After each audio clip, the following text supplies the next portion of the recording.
morning. Intro to dynamic pricing and yield management with the broader goal of understanding how to use data to make pricing decisions. And awesome. learning. Awesome. Nice. Yeah. This is great. And as we're continuing, we're at about 45 people now. So everybody's kind of starting to come in. And I think that maybe revisiting the learning objectives and continuing to hit on that will be awesome. And absolutely. Sorry to interrupt, Kim. I just want to mention that we are monitoring questions. So if you have questions throughout the webinar, please feel free to enter them. They're anonymous. We'll just be able to see who's asking, and then we can tackle those as they come through. Cool. Go ahead, Kim. Awesome. So yeah, 3 primary objectives that we'll be discussing today are discovering new data sources to help you price, understanding the pros and cons of different pricing strategies, and just in general, learn how to strategize to improve your pricing. So some quick clarification. What is revenue management? It's kind of a broad term used by a plethora of industries, but in general, it means selling to the right person at the right time for the right price, which with perishable inventory like vacation rentals is crucial. Dynamic pricing or revenue management can include any of the following, including dynamic pricing, cancellation fee policies, length of stay adjustments, channel management, promotions, marketing, and a few others. But today we're going to be focusing on the first part of revenue management, pricing. So what is dynamic pricing specifically?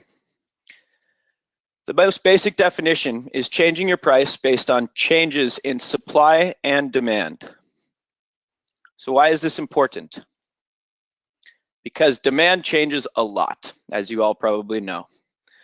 This is a San Francisco short-term rental occupancy graph that shows how demand can differ throughout the year for both events in various seasonality as well as day of week. You'll notice that the day of week factor, the up and down week over week, is fairly minimal in San Francisco due to the fact that business travelers equate weekend travelers, but this is not true in somewhere like Nashville or Las Vegas or Lake Tahoe that have incredible day of week swings. And you'll notice during the Outside Lands Music Festival in mid-August is the peak occupancy for short-term vacation rentals in San Francisco. So demand can change, but both up and down. So during high season demand, the black line on the right-hand side, you'll see that as demand increases, so too should your price. And inversely, as we head into low season down here into November, the first 2 weeks of December, and most of January and February, that price should actually come down because demand is actually decreasing. So one side, demand can change, but so can supply. So as many of you know, the growth in vacation rentals has been outpacing hotels and a lot of other accommodation industries for the last decade or so. So we've seen a massive increase in supply, primarily in urban cities, but also in traditional vacation rental markets. So for that $200 reservation ADR you got for July 4th last year, if your market increases 30% in terms of total supply, you likely won't be able to get that same 200 ADR for July 4th next year. So if you still want a booking, you'll have to lower the price based on the increased competition and increased supply. So I wanted to highlight an example about this increased supply that's quite an anomaly, but it does indeed happen for major events. This is the Pope's visit to Philadelphia. This chart you're seeing is the total available Airbnb units in Philadelphia broken down by day from May 1st through November 1st. This big spike you see over here is the weekend that the Pope was to visit Philadelphia. Philadelphia was traditionally a fairly small market in terms of vacation rentals with only about 1,500 or so. But people thought, and this happens every single year with the Super Bowl, people want to take advantage of this huge event coming to the city. So that arbitrage leads people to put their places on specifically for that weekend alone. So we saw Philadelphia as a market for total vacation rentals go from 1,500 to over 3,500, about 125% increase. So what happened there was our hosts that were using Beyond Pricing, we actually recommended dropping rates because of the massive increased competition. And the ones that listened to us were the only ones that got booked that weekend because the supply simply outmatched the demand. This happened in various cities for the eclipse, whereas other eclipse cities like Bend, Oregon had such limited inventory where they did see massive increases in demand and not that massive increase in supply. So it's important in general when talking about pricing to acknowledge both sides of the macro and micro econ supply and demand equation. So on a more basic level, what is variable pricing? Variable pricing is charging a different night for a different price, for different nights of the year. And I really hope that all of you do some form of variable pricing, whether that be adjusting for season, day of week, any local event. If you have one price all year, you're really shooting yourself in the foot. Hey, Cam, we did a poll, and we just and we'll hit back on this, but do you adjust your prices more than 4 times per year? 73% said yes, 27% said no. So it seems like a majority of you guys are adjusting prices. And we'll come back to this when we hit on questions. Sorry to get in the middle of your mojo, but no worries. I am interested to hear from our professional managers how much room they have over pricing. And I think that is a concern that we see as we're doing more in the distribution world. People are like, oh, I got to be on booking.com. Well, cool. They charge you 15%. So that you're like, well, good, let's just mark up your rates 15% and get you on booking.com. And especially on the East Coast, we're hearing a lot of our clients say, hey, I can't, that my owner contracts don't allow me to do that. So we'll come back. It's interesting to kind of see what you should be doing, what you are doing, and then what you can't be doing because of the reality of this business and how you gotta how you service your owners. So any professional managers out there, just as you're thinking about questions for Cam, and at the end of the day, how you structure your own exclusive owner agreements. As you structure those to make them more efficient for your business, so you can return them more. If you're going to be working with dynamic pricing, you can't have you can't have a whole lot of restrictions as far as how you do it. So I think I think that's probably a bit of a hurdle. So I'm interested to hear what you guys hear on the street and if we have any feedback from the group here. Yeah, absolutely, and we can cover that in more depth. We work with a vast array of managers. Some have complete exclusivity, complete control to drop minimums as much as possible, change as much as they want, where others have non-exclusivity, more strict parameters, and there's different kind of strategies amongst those. And I think in regards to that poll, the do you adjust prices more than 4 times a year, it can kind of be interpreted 2 ways. Some managers sit down on the January 1st and set prices once a year. But they do indeed have 20 different prices for that year, whereas others will only have 4 prices throughout the year, but change those based on how their inventory is performing. So there's kind of 2 sides to that question that I assume almost every manager here doesn't have one static price. So, and I'll get to covering static prices and then changing from that. That's also a strategy that kind of encompasses that. It gets so deep too, because I've got Ned running around the office here on a mantra of there's no such thing as a minimum night stay. There's such thing as a minimum revenue requirement. Yep. And if somebody wants to come and stay for 2 nights and you got a 7-night minimum, cool, pay for 7 nights and you can stay 2 nights. We don't care. So it's pretty interesting to kind of, and especially for some of you guys on the East Coast that are Saturday, Friday, Sunday type setups, and we know that people are booking closer in and for shorter stays.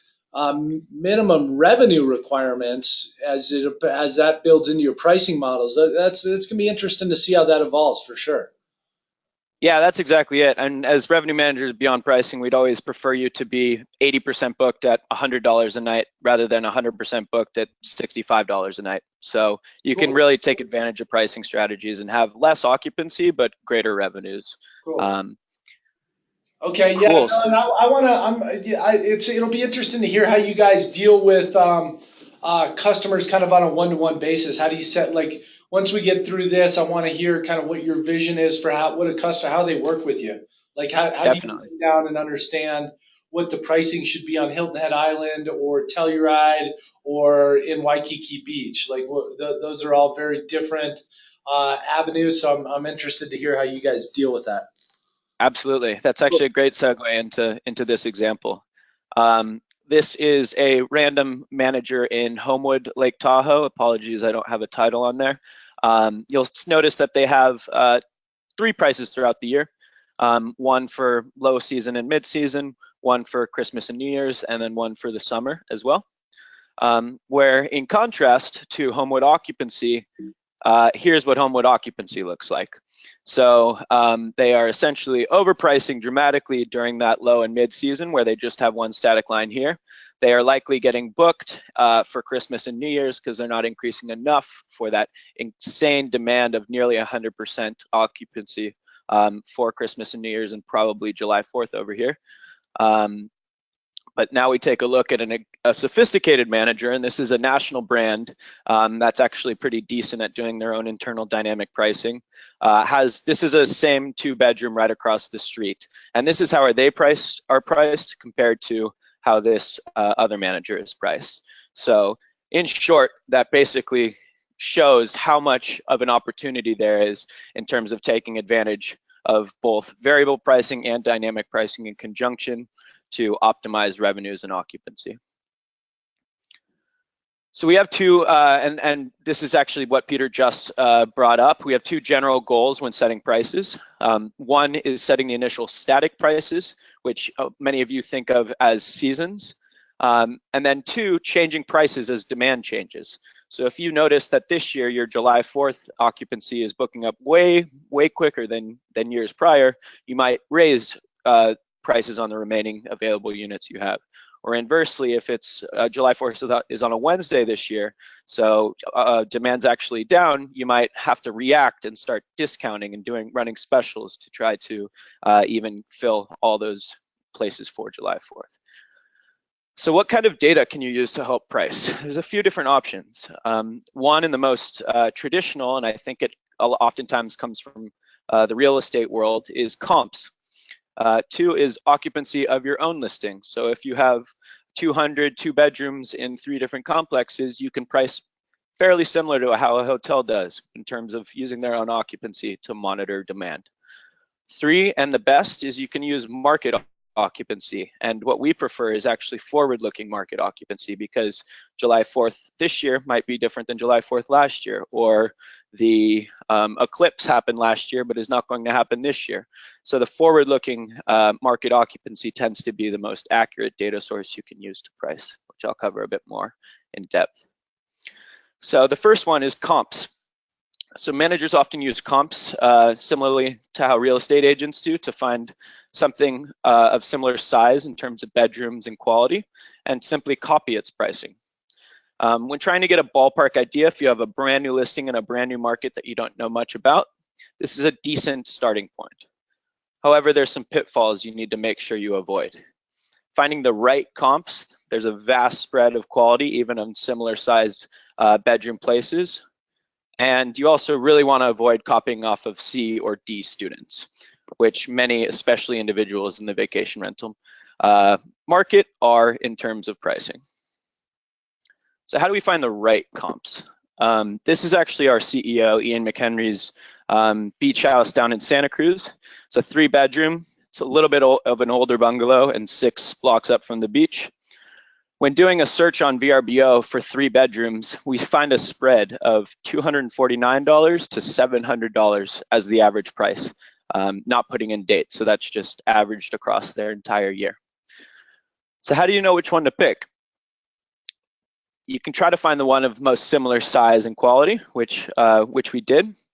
And the average price for that listing was $467. It was a little bit of an older place, 3 bedrooms, not directly on the beach like some of the $500-600 a night ones.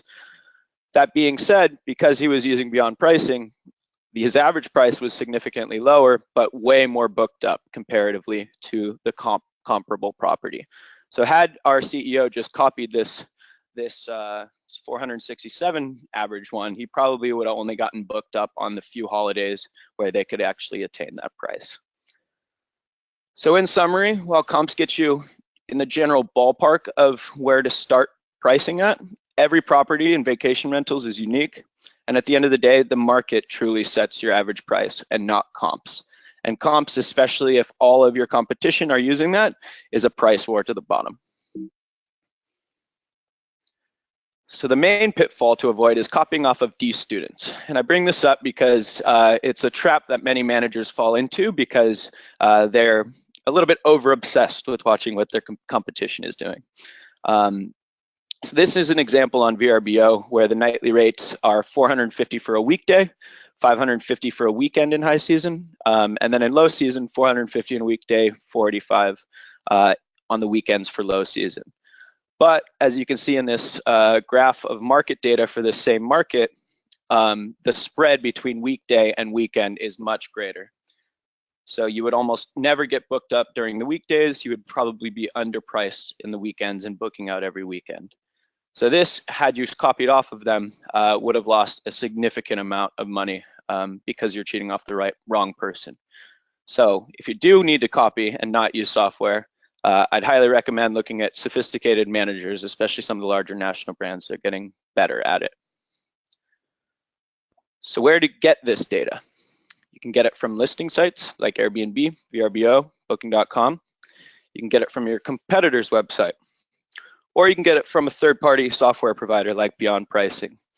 I'm not sure how familiar all of you guys are specifically with the hotel and airline industries, but there's a lot of various companies doing dynamic pricing for some of the airlines and hotels do it in-house, but some also outsource to third-party services like Duetto or IDS. Or you can use your own occupancy data. And that's actually what hotels and airlines have been doing for the last 20 to 30 years, which is also why I think they began dynamically pricing well before vacation rentals, due to the fact that they have 200 to 300 identical pieces of inventory. So they can gauge their demand for, say, Christmas of next year. If they have 200 identical seats from Phoenix to Chicago and 50 are booked up in the first 3 weeks of the year, they know to adjust the remaining 150 units up for Christmas of next year to make sure that their average price is still higher with the sale of those premium 150. This is a little bit dangerous to do as a manager because each piece of inventory is unique. So it's almost a false positive if you have studios all the way up to 8 bedrooms. It's not very accurate because they're not all identical, as well as the fact that if you book up 40% of your inventory for the highest summer week next year, those first 40% of owners are going to get booked up at too low, while the remaining 60% are going to get those peak rates. So it's better to stay ahead of your own internal occupancy and look at forward-looking market data. And I'll be posting this slideshow as well. So if you guys run out of time to read what I'm covering, this will be included in the email. Which brings us to the most exciting part of today, the Bluetent and Beyond Pricing integration. We're super stoked to be working with the Bluetent guys. Have a two-way sync, both into PMSs as well as directly into Bluetent's website. Which brings us to a couple of our shared customers. I wanted to point out a case study from our first V12 Bluetent customer that we acquired last year. This is looking at bookings. They have a week-long minimum bookings in June. As you'll see here, these are the bookings in 2015, 2016, and the two at the bottom are the ones that they actually received with Beyond Pricing. ADRs on the far right-hand side.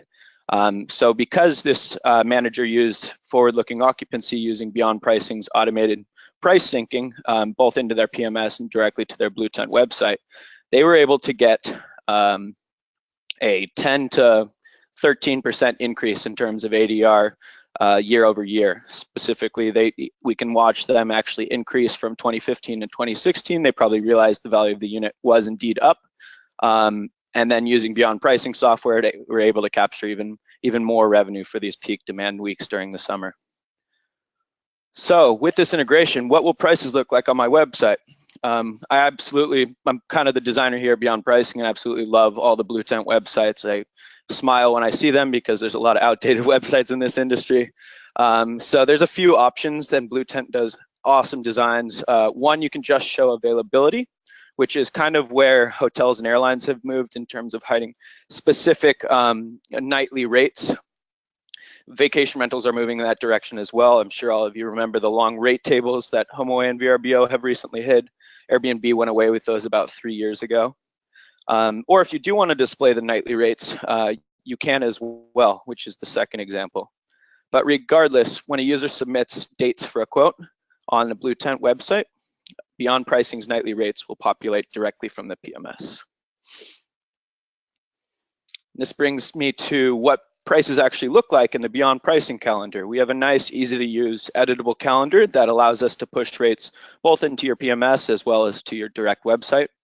And we provide reason codes for why we're either increasing or decreasing rates on any given day. And those three main reasons are, or factors in our model, are day of week, seasonality, and local events. So if you hover over any day when you connect your PMS to Beyond Pricing, you'll be provided the reason why we're either increasing or decreasing. So this looks like it's an example down in San Diego for the Comic-Con festival in July,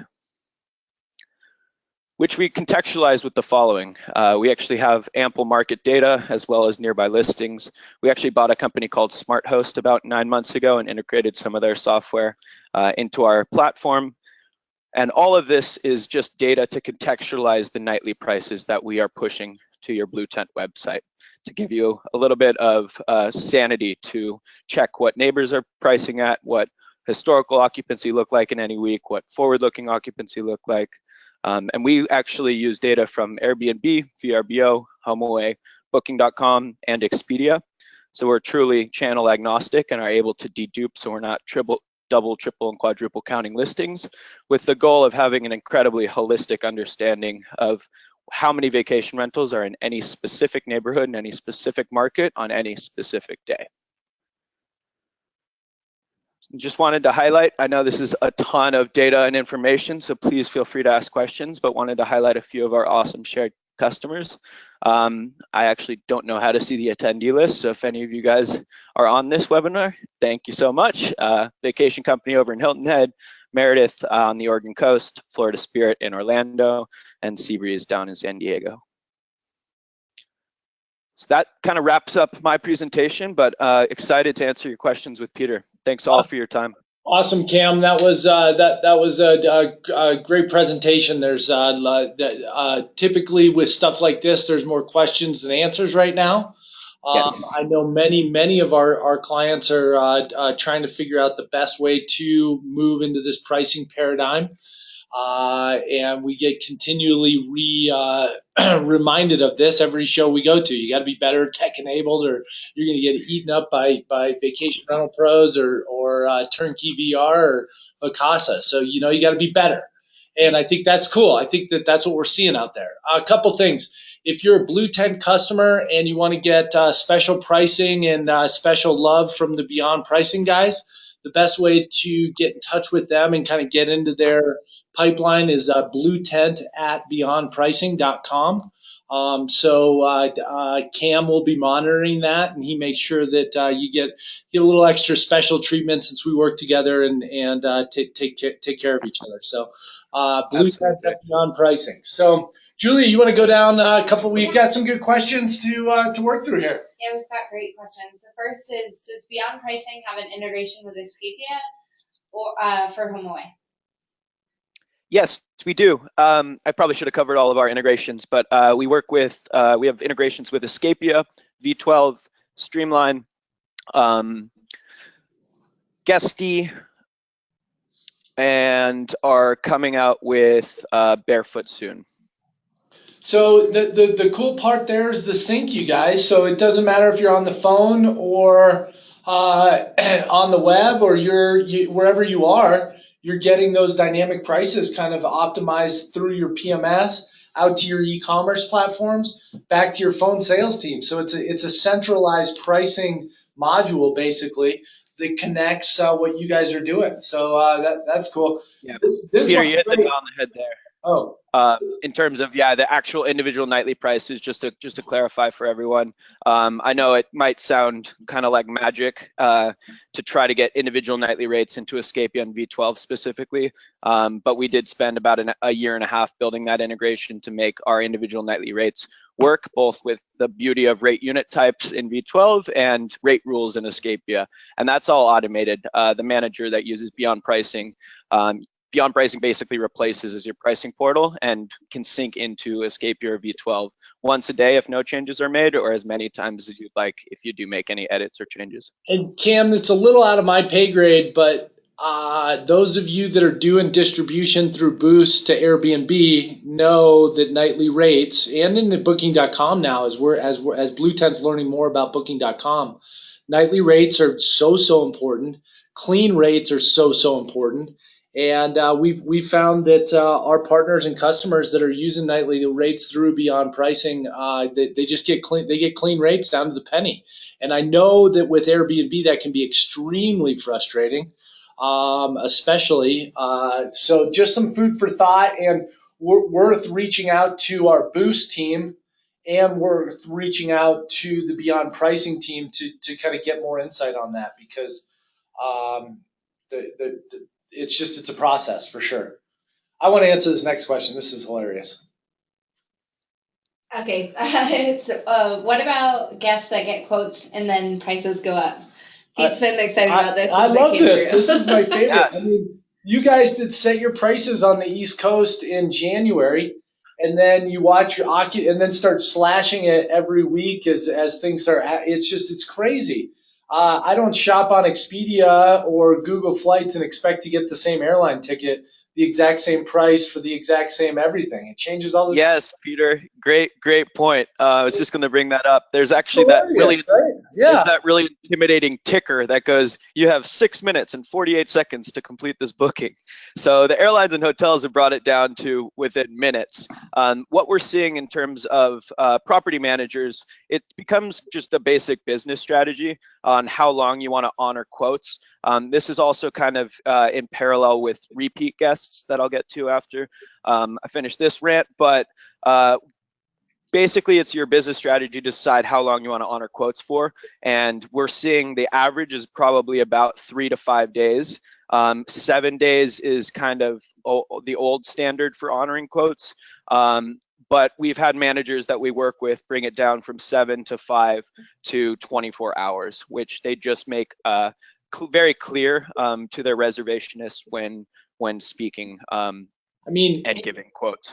Amy, if somebody's looking for a fancy house down around Austin and they don't get the price, hopefully this will get somebody to book their fancy house that you guys have down there around Austin. Good question, Amy. We appreciate that. You guys run a good business down there. Next question. Next question is, does Beyond Pricing price on a nightly basis or on the total reservation, or have the ability to do both?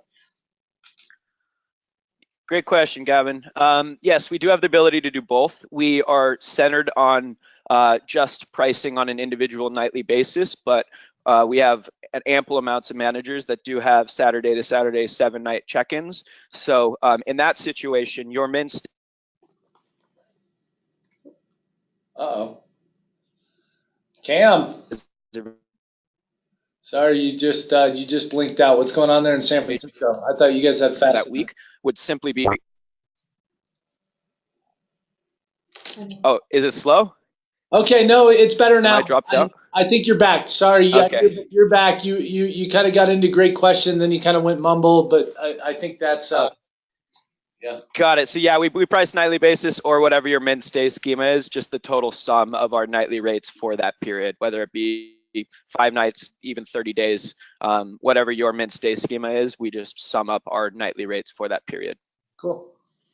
Great. So the next question is about international listings, Cam, and if Beyond Pricing can work internationally in Mexico. Yeah, great question. We actually only do about 35% of our business domestically. So the majority of our business is actually done internationally, which is surprising. We're in about 1,200 markets worldwide. We do focus on managers in the U.S. specifically, But when I say we get data from Airbnb, Home on Property, HawaiiBooking.com, and Expedia, when I say HomeAway, I also mean all of the HomeAway family sites. So whatever the biggest HomeAway site in Mexico is. And I know Airbnb specifically is fairly strong there, especially over the last couple of years. So depending on specifically what market, I'd have to check. But if there's over 300 to 400 vacation rentals in the immediate vicinity, that's enough for us to launch any new market and where we're statistically confident in our model.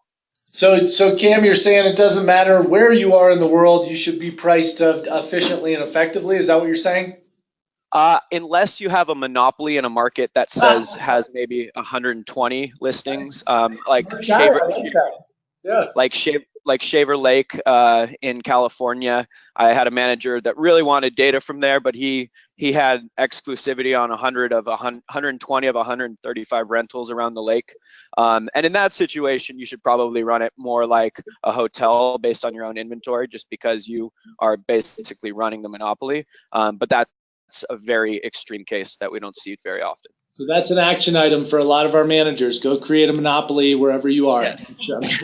I'm sure that's on the list of things to do. So, Exactly. Okay, well that's pretty good. I think we touched on pricing. We know how important that's going to be this year. You see that what these guys are doing at Beyond Pricing is pretty cool stuff. It makes it makes you sell more. It prices more aggressively. You can work with them for occupancy levels versus price levels to kind of help balance revenue versus occupancy. And I'm sure you have owners that look at both. I'm looking at, personally, I'd look at revenue and want a low occupancy, but I'm sure there's people out there that want high occupancy and just rock and roll their units. Yep. These guys are a solid team. So, again, it's Bluetent at beyondpricing.com. That'll go to Cam and the team over there. It's a good group. They're worth talking to for sure and figuring out where they sit within kind of your VR ecosystem. So, yeah, and we have the ability to, Peter, I just wanted to let everyone know, we have the ability to connect to either a HomeAway account, an Airbnb account, or a PMS account. And just by connecting, you'd by no means have to start syncing prices or anything. But that does give us the ability to show you what we would price any of your inventory at. And we do pull in your existing pricing to make it very transparent and clear what we would be doing versus you. So that's kind of the next process if you do want to see a demo with any live data of your own specific listings. Cool. Well, thanks everybody for making the time. And again, this was an introduction into yield management, dynamic pricing, some of the stuff we're seeing. Cam brought up, we've got about 6 shared clients, and they're really good companies that run this stuff, and they seem to be doing really well. And so I'm sold, and I know Ned loves pricing, and so yeah, it's minimum revenue, not minimum nights. Pay attention to your pricing, be good on that. And thanks for everybody's involvement. Have a nice afternoon, and stay tuned for more webinars from Bluetent. Awesome. Thanks to the whole Bluetent team. Thanks, everyone. Cool.